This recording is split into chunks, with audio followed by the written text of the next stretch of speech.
Hey there, I'm Brendan from Open Owl Studios. I'm going to show you how to play Sprites and Sprouts, a cozy and clever game of magical gardening in the world of Mythwind. This is a game for 1 to 5 players, ages 10 and up, and takes about 60 to 90 minutes to play.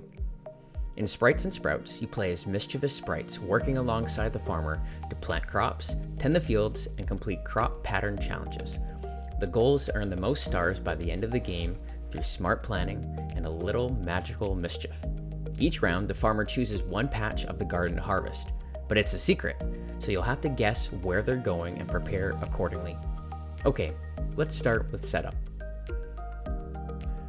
Place the garden and farm boards in the center of the table.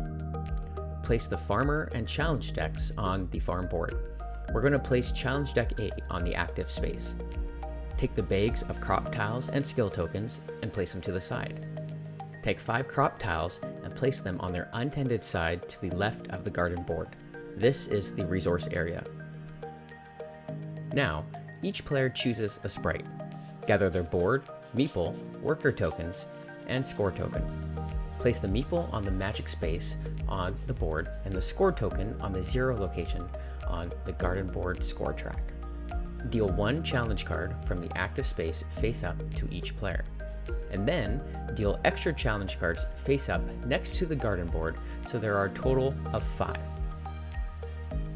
Each player now draws 1 random crop tile from the bag and places it on the patch shown on their own challenge card, and then draw 1 crop tile for each extra revealed challenge card.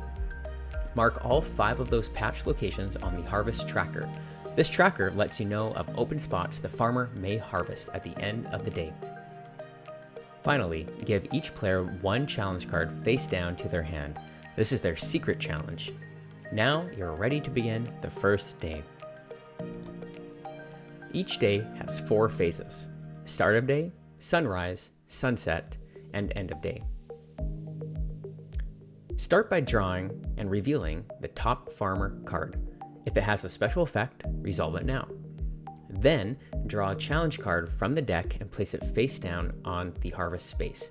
This contains the secret patch the farmer will harvest at the end of the round. Players take turns 1 at a time. On your turn, you'll do 4 things. First, you move your sprite to a new action space on your player board: plant, tend, prep, or magic. And then, you perform the action. For planting, place a crop tile from the resource area onto a patch in the garden. You may rotate it as you see fit.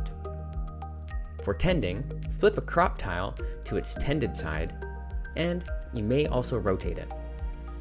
Prepping, draw 2 challenge cards, keep 1 in your hand secret, and mark the patch of the other before placing it back at the bottom of the deck. And magic, you may use one of your other actions with a special bonus. If any of the actions you used has an upgraded skill token, do that now. After performing the action, place a worker onto the garden, either on a crop tile or a border location. This is how you guess the farmer's harvest. You will get more points for the exact location, and it's safer to choose a row though. Lastly, score any challenge cards in your hand or in front of you. If you have the Sweet Treat challenge card in your hand, which lets you score for each strawberry in a diagonal line, you will get 1 star for untended strawberries and 3 stars for tended strawberries. I count 2 untended and 2 tended for a total of 8 stars. Score your stars on the garden board and mark that location on the farmer's harvest tracker. Then it's the next player's turn. Play until all workers have been placed. Once everyone has placed their workers, it is now the sunset phase. Flip over the face down farmer's harvest card. This reveals the patch the farmer chose to harvest. Now score points based on where your workers are. If you are on the exact patch, you'll score 5 or 10 points, depending if it's untended or tended. If you are on a border space in the same row as the harvest location, you will score 2 or 4 points.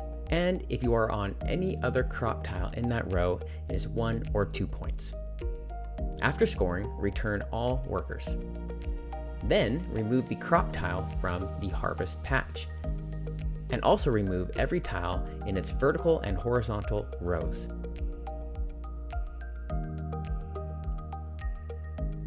It's time to gain skills.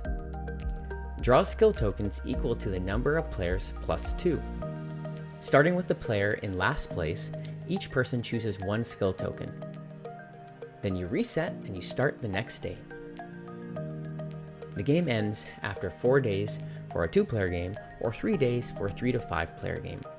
The player with the most stars at the end of the game wins. And that's how you play Sprites and Sprouts. Thanks for joining us in Mithrin Valley. We'll see you there.